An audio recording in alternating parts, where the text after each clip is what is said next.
વડોદરા ભાજપમાં જૂથવાદ વકર્યો. લોકસભાના નવા ઉમેદવાર ડોક્ટર હેમાંગ જોશી જાહેર થયા બાદ પણ પક્ષમાં વિરોધના વંટોળ ઓછો થયો નથી. ભાજપના પૂર્વ ધારાસભ્ય અને સિનિયર નેતા જીતેન્દ્ર સુખડિયાએ બળાપો ઠાલવ્યો. શહેર ભાજપની સિચ્યુએશન બદલાઈ ગઈ, કોઈને પૂછતું નથી, બેનર્સ લગાવાયા જ પાર્ટીનું સંચાલન કરતા હોય એ ગંભીર બાબત. વડોદરા શહેર ભાજપનું સંગઠન નિષ્ફળ નીવડ્યું.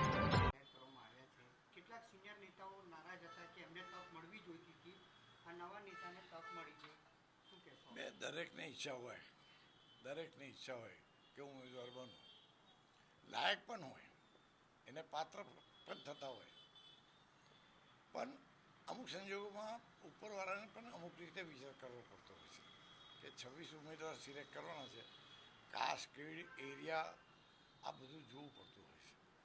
એમાં યંગ, મિડલ યંગ કે એલ્ડર પર્સન્સ આ બધું જોવાતું હોય છે. એક બ્રાહ્મણ યુવકને આમાં મૂક્યો હોય, આખા 26 પછી એક જ બ્રાહ્મણ છે, બ્રાહ્મણનું સ્થાન તો રાખવું જ ને. રાજ્યના મતદારોમાં 16% વસ્તી બ્રાહ્મણોની છે. બીજે બધા અનામતની વાત કરતા તો બ્રાહ્મણોનું તો કંઈ હોવું જોઈએ નહીં. પાર્ટી આ રીતે વિચાર કરે છે એટલે જ, અને આ બિનવિવાદી વ્યક્તિત્વ છે. આનું સિલેક્શન એ રીતે છે, બિનવિવાદી વ્યક્તિત્વ છે. આપ માનો છો કે બીજેપીએ જે શરૂઆતમાં રંજનબેનની ટિકિટ જાહેર કરી અને પછી રદ એમને ફરજ પડી, તો એનો બીજેપીની ભૂલ થઈ ગઈ એવું માનો છો? હું એવું નહીં કહું કે બીજેપીની ભૂલ થઈ, પણ એ મારી સમજ બહારની બાબત છે, એટલું કે ચોક્કસ સ્વીકારીશ. અચ્છા જીતુભાઈ, ખાલી સ્પષ્ટ હા કે ના, જીતુભાઈ સંગઠનથી નારાજ છે? હું સંગઠનનો જીવ છું, કોઈ દિવસ સંગઠનથી નારાજ ના હોઉં, પણ જે એનું તંત્ર ચલાવનારા છે એ લોકોને સાથે લઈને ચાલતા નથી, એની સામે મારો આક્રોશ છે. અચ્છા, અત્યારે આ ધારાસભ્યો પણ તાજેતરમાં જ ભાજપના સ્થાપના દિને ધારાસભ્યોથી માંડીને લોકો પણ બધા નારાજ થયા, ખુલકર બધા બહાર આવ્યા હતા. આપ શું કહેશો? અગાઉનું ભાજપ સારું હતું, જે સંગઠન 1980માં આપે તેલ રેડીને બનાવ્યું હતું, એ સંગઠન સારું હતું કે અત્યારનું સંગઠન સારું છે? વિશ્વની મોટા મોટી પાર્ટીમાં બધું સમૂહ સૂત્ર હોય એવું માની લેવાને કારણ નથી.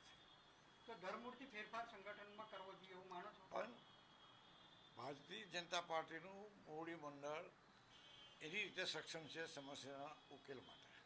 તો આપ માનો છો કે ફેરફાર કરવો જોઈએ સંગઠનમાં? એ મારી માન્યતા નથી. હું તો જે છે તેને મથાળવું જોઈએ અને એને સારી રીતે કામ કરતા કરવું જોઈએ. એ મત કયું ભાજપ શ્રેષ્ઠ લાગે છે તમને, અત્યારનું સંગઠન વાળું કે તમારા સમયના સંગઠન વાળું? Bhajpa is all over best. આપણે સંગઠન કયું તમને બેસ્ટ લાગે છે? સંગઠન કયું બેસ્ટ લાગે છે, તમારા સમયનું કે અત્યારનું? બહુ નાજુક પ્રશ્ન તમે કરી રહ્યા છો. વગર વિચારે પણ જવાબ આપવાનો હોય તો હું એટલું જ કહું, ના, વગર વિચારે પણ જવાબ આપવાનો હોય તો એટલું જ આપું, નિખાલસ ભાવે, કે જ્યાં લાગણીઓ સચવાય, જ્યાં આત્મીયતાના દર્શન થાય, એનું નામ સંગઠન. આનો અભાવ છે વડોદરા. એવું કહી શકાય કે આ રાજ્ય માત્ર જીતેન્દ્રભાઈ સુખડિયાનો નહીં પરંતુ તમામ વરિષ્ઠ નેતાઓનો છે? લગભગ એવું ખરું, પણ કોઈના વતી હું ના બોલી શકું. મેં તો જિંદગી આમાં કાઢી છે. હું રિટાયર થયા પછી કોઈ ઇલેક્શનમાં ઊભો રહેવાનું નથી. 2017માં જાહેરાત કરી હતી, તોય મેં આ ઓફિસ ખોલી બેઠીને અહીંથી કામ કરું છું. મારે કામ કરતો રહેવું છે, નહીં તો વહેલો મળી જવું યાર. એટલું બધું દોડ્યો છું કે હું કામ વગર બેસું તો મારું મોત આવી જાય. આઈ એમ વર્કઆઉલિક. આ મારી નબળાઈઓ છે. મને એમાં મારું માન આપવાની વાત હું નથી વિચારતો, પણ સમાનની વાત ચોક્કસ આવે. ચાલો આવે, કોઈના બાપની ખેતર નથી કે ગમે તેમ ખીરી ખાય. ખ્યાલ આવે છે? તમારું સન્માન ગવાયું છે? મેં પહેલાં સ્પર્શતા કહ્યું બોસ, મેં પહેલાં જ કહ્યું તમને, હું મારા પોતાના સન્માનની વાત નથી કરું. હું કામ વગરનો હોઉં તો વહેલો મોત આવે એ કહું છું.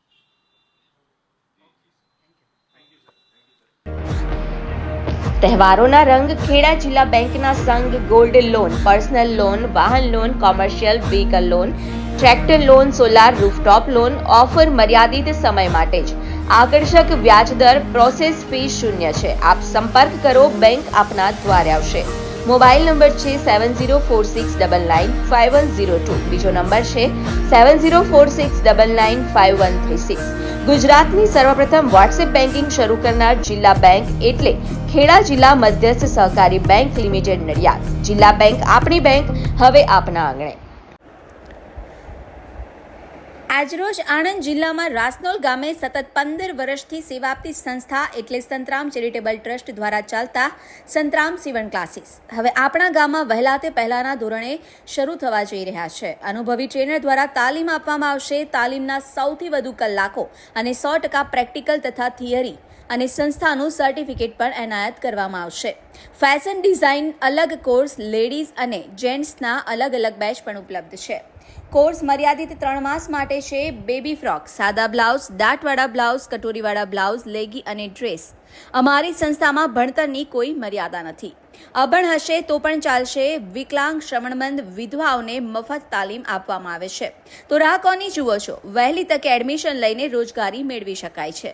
સંસ્થાના પ્રમુખ શ્રી ગણપતસિંહ પરમાર તથા મંત્રી શ્રી સનાભાઈ પરમાર, ખજાનચી મીનાબેન પરમાર થકી સંસ્થાને ટકાવી રાખનાર સમયને માન આપી આજે 7000 ભાઈ બહેનોને રોજગારી આપી તેમજ સંસ્થા મારફતે સિલાઈ મશીનની પણ વ્યવસ્થા કરી સિલાઈ મશીન પણ આપવામાં આવ્યા છે.